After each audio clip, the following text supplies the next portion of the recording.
विवेक Bindra, international motivation speaker, leadership consultant, business coach.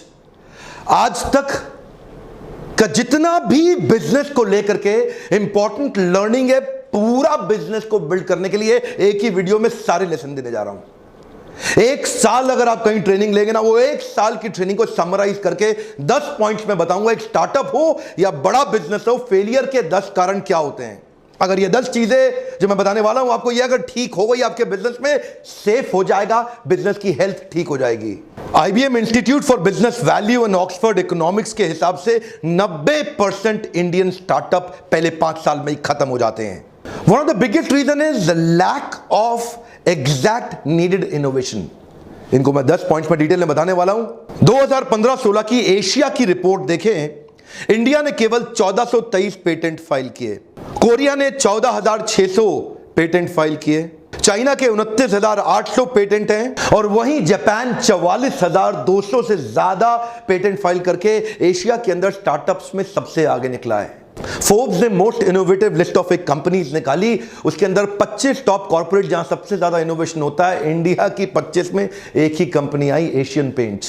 Ratan Tata continuously अपना dissatisfaction publicly express कर रहे हैं। इंडिया में एक्चुअल डिसरप्शन और एक्चुअल इनोवेशन इंडियन व्यापारियों में एग्जिस्ट नहीं करता। अगर आप चाहते हैं कि वो अपने बिजनेस को एक्चुअली बड़ा करें, ये 10 पॉइंट्स जिंदगी भर छाप के प्रिंट आउट लेके हर जगह इसको लगा लें, याद रखें। ये 10 पॉइंट्स आपके लिए मील का पत्थर साबित होंगे। 2015 में इतने खराब एक्सपीरियंसेस हुए कि 2016 की फंडिंग बहुत नीचे चली गई।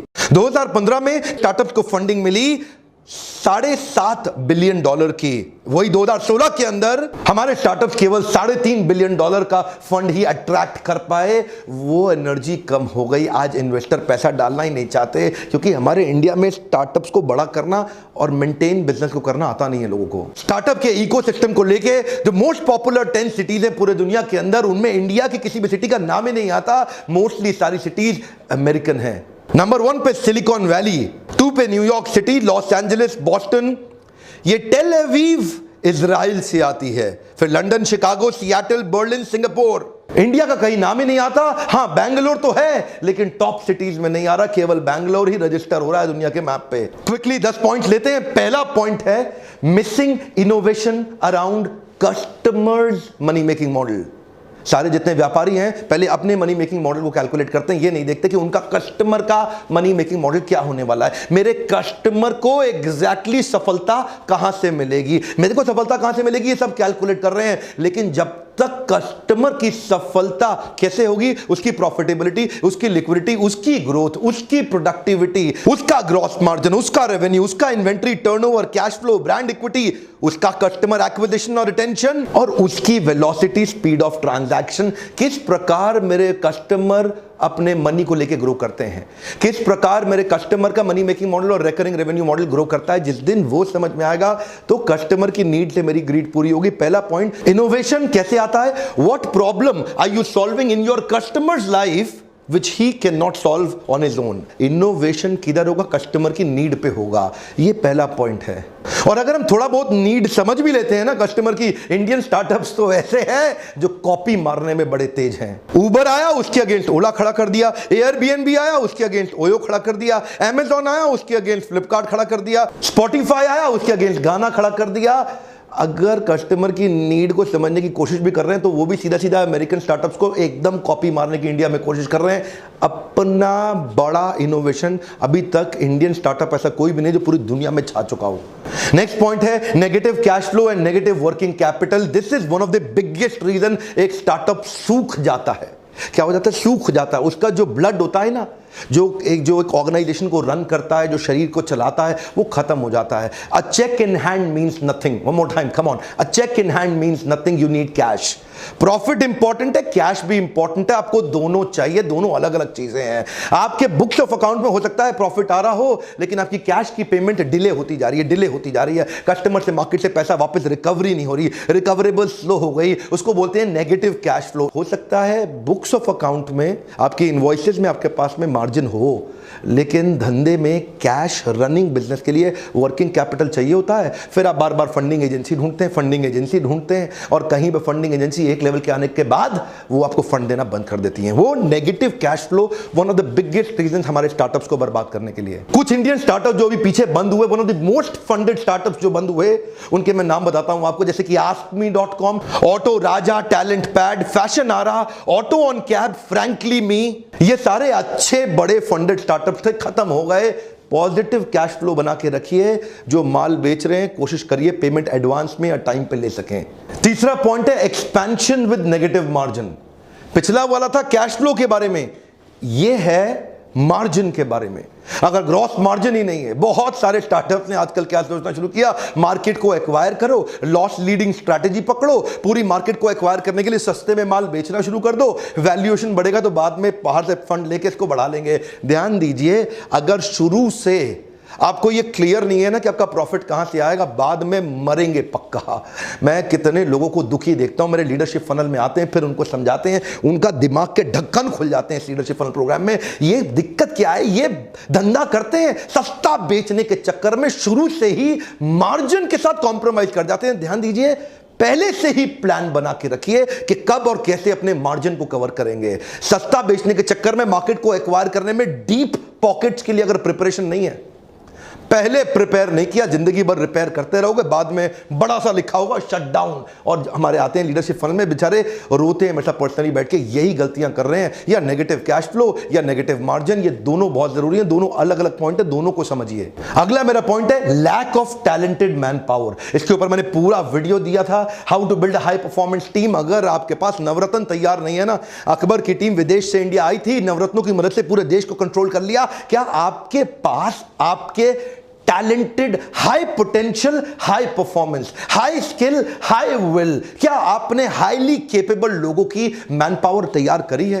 ये मेरा क्वेश्चन है आपसे। क्या आप उनकी कॉम्पिटेंसी मैपिंग, उनकी कॉम्पिटेंसी असेसमेंट कर रहे हैं? क्या आप देख रहे हैं आपके पास ऐसे लोग हैं जो आपके विजन को एग्जीक्यूट कर जाएं? क्या आपके पास ऐसे लोग हैं जो आपकी आइडिएशन को एग्जीक्यूशन में कन्वर्ट कर दें?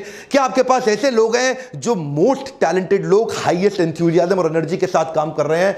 ये बहुत इंपॉर्टेंट चीज है। उनके एज को पहचानिए और उनके एज को एनर्जाइज करके उनको एंगेज कर दीजिए। अगर बढ़िया मैन पावर नहीं, सब कुछ अच्छा होने के बाद भी अकेले आप थोड़ी काम करेंगे, लल्लू लाल गुलाब जामुन वाले थोड़े ही हैं आप गल्ले में बैठ के चिपक के थोड़ी धंधा बड़ा कर सकते हैं। मैन पावर तो आपको चाहिए ही चाहिए। अगर नहीं देखा how to build high performance team video, वो जरूर देखिएगा। पांचवा पॉइंट है मेरा scalability with recurring revenue model. ये स्केलेबिलिटी और रिकरिंग रेवेन्यू मॉडल दो चीजें हैं। स्केलेबिलिटी मतलब बिजनेस में बड़ा होने का मॉडल क्या आपने ढूंढा, क्या वो ढूंढ पाए हैं कि बिजनेस बड़ा कहां से होगा? कई स्टार्टअप्स बड़े प्रॉफिटेबल होते हैं, कई स्टार्टअप्स में मार्जिन अच्छा होता है, कई स्टार्टअप्स अपने रीजन के अंदर अच्छा काम कर जाते हैं, लोकल रीजनल स्टार्टअप या बिजनेस होते हैं, लेकिन वो बड़ा कैसे किया जाए जो पूरी दुनिया में फैल सके, उसकी तैयारी पहले से नहीं करते। और दूसरी चीज, बड़ा होते होते होते जो आपके कस्टमर है, क्या वो रेगुलर कस्टमर बन पा रहे हैं? क्या आप अपने कस्टमर्स को रिटेन कर पा रहे हैं? क्या आपके कस्टमर आपको रिकरिंग रेवेन्यू दे रहे हैं? लगातार लगातार लगातार रेवेन्यू दे पाने वाले कुछ अश्योर्ड कस्टमर जो कि लॉन्ग टर्म कॉन्ट्रैक्ट के साथ काम करते हैं, जो कि आपके साथ जुड़े रहते हैं। इसके ऊपर अभी आपने पीछे वीडियो देखा था रेगुलर इनकम के ऊपर कि बिना मेहनत के या कम मेहनत के साथ रेगुलर इनकम कैसे बढ़ाएं, नहीं देखा तो वो भी जरूर देखिएगा। वो वीडियो पूरा डिटेल है, लेकिन यहां पे एक पॉइंट है जो बड़ा महत्वपूर्ण है कि एक तो बिजनेस बड़ा होना चाहिए और दूसरा बिजनेस में कुछ सस्टेन्ड रिटेन कस्टमर्स के लिए रिकरिंग रेवेन्यू मतलब रेगुलर इनकम वाले मेथड्स को बिल्ड करें। अगर ऐसा रहेगा तो आगे दौड़ पीछे छोड़, आगे दौड़ पीछे छोड़, इसका टेंशन नहीं रहेगा। व्यापारी यही करते हैं, नए नए कस्टमर के पीछे भागते रहते हैं, पुराने वाले पीछे छूटते रहते हैं। छठा मेरा पॉइंट है mixed marketing signal and wrong positioning. इसके ऊपर तो लीडरशिप फनल में इतने क्वेश्चन आते हैं, मेरे साथ लाइव वर्कशॉप में लोग क्वेश्चन करते हैं। प्रॉब्लम क्या है, लोगों को पता ही नहीं अपने प्रोडक्ट को मार्केट में पोजीशन कैसे करना है। वो है कौन, आपकी आइडेंटिटी है क्या, आपका परफेक्ट कस्टमर कौन है, आपका इम्परफेक्ट कस्टमर कौन है, आपका परफेक्ट प्रोडक्ट क्या है, आपका इम्परफेक्ट प्रोडक्ट क्या है। आपका प्रोडक्ट ठीक से प्लान नहीं किया गया, आपका कस्टमर का सेगमेंटेशन ठीक से प्लान नहीं किया गया। हर जगह हर एक को जाके तू भी खरीद ले, तू भी खरीद ले, हर एक को थोड़ी जाके माल बेचते हैं। आपको परफेक्ट मार्केट डेमोग्राफी और साइकोग्राफी के हिसाब से ढूंढनी है और फिर जाकर के वही प्रोडक्ट प्रेजेंट करना है। अपना सिंगल सिग्नल ढूंढिए, आप कौन हैं, जिससे आपकी आइडेंटिटी तैयार होगी। क्या आप न्यूएस्ट हैं, क्या आप प्रॉब्लम सॉल्वर हैं, क्या आप बेस्ट हैं, आप मोस्ट कन्वीनियंट हैं, cheapest, best value, most prestigious, maximum feature हैं, या फिर आप मोस्ट रिलायबल हैं। इस प्रकार की कई तरह की पोजीशनिंग होती है। जब आपको पोजीशनिंग पता हो कि आप हैं कौन, आप उसी हिसाब से पैकेजिंग करेंगे, उसी हिसाब से ब्रांडिंग करेंगे, उसी हिसाब से मार्केटिंग करेंगे, उसी हिसाब से प्रोडक्ट को लेकर के मार्केट में प्रेजेंट करेंगे, उसी हिसाब की स्कीम लाएंगे, पॉलिसीज लाएंगे, पीछे बैकएंड की टीम भी उस हिसाब से तैयार होगी। आपकी मार्केटिंग की प्लानिंग ठीक है कि नहीं है, सिंगल सिग्नल दे रहे हैं कि नहीं दे रहे हैं। थम्स अप का सिंगल सिग्नल है, टेस्ट द थंडर, आज कुछ तूफानी करते हैं, एक 4 तूफानी देना भैया, ये बिल्कुल सिंगल सिग्नल है। उनको पता है उनकी मार्केट कौन है और कैसे बेचना है। इसको बोलते हैं प्रोडक्ट पोजीशनिंग। 7वां quick point, releasing product as a laggard. Laggard मतलब ये लेट लतीफ है भैया, प्रोडक्ट लेके बाद में पहुंच रहे हैं मार्केट में, पूरी मार्केट अब सैचुरेट होने को आ गई, ये बेचारे लास्ट में आ रहे हैं, अरे ये तो मार्केट में चल रहा था, मैं भी ले आता हूं, मेरा भी खरीद लो, मेरा भी खरीद लो। फिर डिस्काउंट देते रहना, उसके बाद बैठ करके स्कीम चलाते रहना, मार्जिन कम करते रहना, उधारी देते रहना, अपने धंधे को खत्म कर लेना। आपके धंधा, आपका बिजनेस कितना सेफ है, इस पर डिपेंड करता है कि आप प्रोडक्ट की टाइमिंग ठीक है, क्या आप मार्केट के अडॉप्शन कर्व को पहचान पा रहे हैं। One of the biggest reason product late आने के बाद में बेचारा स्ट्रगल ही करता रहता है, यार कोई खरीद नहीं रहा है, कोई खरीद नहीं रहा है, बढ़िया कस्टमर नहीं मिल रहा, कस्टमर तंग कर रहा है, कस्टमर मेरे कॉम्पिटिटर के पास चला जाता है, कस्टमर उधारी मांगता है। इस पे तो बहुत डिस्कशन करते हैं मेरे पार्टिसिपेंट आके मेरे साथ। हम पूरी एंटरप्रेन्योरशिप आपको सिखाना चाहते हैं इस छोटे से समरी वीडियो के माध्यम से। 8वां पॉइंट है, save yourself from getting out competed. आपने अच्छा बिजनेस तो शुरू कर दिया, लेकिन आपका कॉम्पिटिटर आपको ध्यान से देख रहा है, ये आदमी कर क्या रहा है, उसकी पूरी नजर है आपके ऊपर, उसकी चील की तरह पैनी नजर है आपकी हर चाल के ऊपर, वो पोकर की तरह चुपचाप खड़ा होकर के देख रहा है आपको, ये आदमी कर क्या रहा है। पहले से तैयारी करके चलना है। आपने एंट्री बैरियर का मेरा वीडियो देखा था, मैंने वहां कुछ पॉइंट शेयर किए थे। Intellectual property right, patent and licensing या प्रोप्राइटरी टेक्नोलॉजी, आप कुछ ऐसी प्लानिंग करके चलिए जो फिर आपके कॉम्पिटिटर के पास राज खुलने नहीं चाहिए। कोशिश करिए अपनी ब्रांड इक्विटी अच्छी करने की, या फिर सोर्सिंग, अपने माल की इतना सस्ता खरीद लीजिए, इकोनॉमीज ऑफ स्केल बिल्ड करके इतना सस्ती परचेजिंग कहीं से उठा ला जाए तो कॉम्पिटिटर बेचारा सोच ही ना पाए, यार ये माल इतना सस्ता बेच कैसे रहा है, उसको पता ही ना लगे। कई तरीके हैं, आपको ये नाव में सारे बैठे हैं और ये एक आगे निकल गया और बीच में बैरियर खड़ा कर दिया, रेड ओशन से ब्लू ओशन। क्या आप अपने बिजनेस के अंदर शुरू से एंट्री बैरियर की प्लानिंग करके चले हैं? ध्यान देना, जो 10 पॉइंट्स बता रहा हूं ना, इनमें से किस किस में आप वीक हैं वो लास्ट में आपको प्लान करना होगा। दोबारा से वीडियो को सुनिएगा, 2 3 5 4 5 6 7 8 बार इस वीडियो को सुनिए, ताकि आप ये समझ सकें कि इन 10 में से कौन से पॉइंट्स में आप कमजोर हैं। अच्छा बिजनेस करने के बावजूद भी कई बार डर इस बात का होता है कि कंपटीशन, आपको कहीं बड़ा सा कंपटीटर आके आपको बाद में खा ना जाए। तो ये जो एंट्री बैरियर का वीडियो था, वो पूरा वीडियो देखिएगा, वो डिटेल में है। 9वां पॉइंट बड़ा आउटस्टैंडिंग है, missing the process of converting feedback into a feed forward. Customer आपको फीडबैक देता है, आप उसको फीड फॉरवर्ड में कन्वर्ट नहीं करते। कस्टमर आपको अपने एग्जिस्टिंग प्रोडक्ट के साथ परेशानियां बताता है, आप सोचते हो यार ये डिस्काउंट मांग रहा है इसलिए कर रहा है। सिग्नल दे रहा है कस्टमर, क्या दे रहा है? Signal. Complain is a gift, catch it, come on, complain is a gift, catch it. Complain को कैच करिए, देखिए वो सिग्नल होता है। He wants to be with you, but only thing that he is expecting is, यार थोड़ा सा अपने आप को बदल ले, मैं तेरे साथ रहना चाहता हूं। इसका मतलब उसके प्रोडक्ट में, आपके प्रोडक्ट में उसको कुछ तकलीफ आ रही है, कह रहा है थोड़ा सा चेंज ले आ, I want to be with you, that's called complain. Complain का मतलब क्या है? वो आपके साथ रहना चाहता है। अगर वो कंप्लेन नहीं कर रहा, वो बड़ा डेंजरस है भाई। कस्टमर आपको कंप्लेन ही ना करे, चुपचाप आपके कॉम्पिटिटर पे जाकर शिफ्ट हो जाए, आपको बिना बताए, वो ज्यादा डेंजरस है। कंप्लेनिंग कस्टमर बहुत बढ़िया होता है, कंप्लेनिंग कस्टमर को गले लगा लो, ये आपको बचा लेगा। Converting the feedback into feed forward, इसको बोलते हैं पिवोट, बाउंस बैक करते हैं ना, पिवोट, नया चेंज लाना। पहला प्रोडक्ट केवल ट्रायल के लिए होता है, एक बार और याद रखिएगा, पहला प्रोडक्ट केवल ट्रायल के लिए होता है। Your first product is never your final product. कई इंप्रूवमेंट साइकिल लाने पड़ते हैं, फीडबैक को फीड फॉरवर्ड में कन्वर्ट करिए, नहीं तो शुरुआत तो अच्छी हो सकती है, बाद में उड़ जाएंगे। 10वां amazing point, business model of building complete ecosystem. Business model of building complete ecosystem. ये इकोसिस्टम कैसे है, क्या मतलब होता है इसका? इसका मतलब है जीव जीवस्य जीवनम। एक जीव अपने जीवन के लिए दूसरे जीव पर निर्भर होता है, एक जीव दूसरे जीव पर निर्भर है अपने जीवन के लिए, इसको बोलते हैं जीव जीवस्य जीवनम। ये एक वेब बन जाता है बिजनेस में। आइसोलेशन में, अकेले में ना करें काम, पूरी सोसाइटी कम्युनिटी के साथ मिलके इकोसिस्टम तैयार करें। जैसे कि फेसबुक एक इकोसिस्टम है बहुत बड़ा, अगर फेसबुक चला गया ना दुनिया से, अचानक पूरी दुनिया में तहलका हो जाएगा। जैसे कि YouTube एक बड़ा इकोसिस्टम है, इसमें कितने हजारों लाखों करोड़ों लोग इन्वॉल्व हो चुके हैं YouTube के अंदर। YouTube को बनाने और कंज्यूम करने दोनों में बहुत बड़ा इन्वॉल्वमेंट है। पेटीएम हमारे देश में आने वाला एक और बहुत बड़ा इकोसिस्टम होगा। Amazon एक बहुत बड़ा इकोसिस्टम है।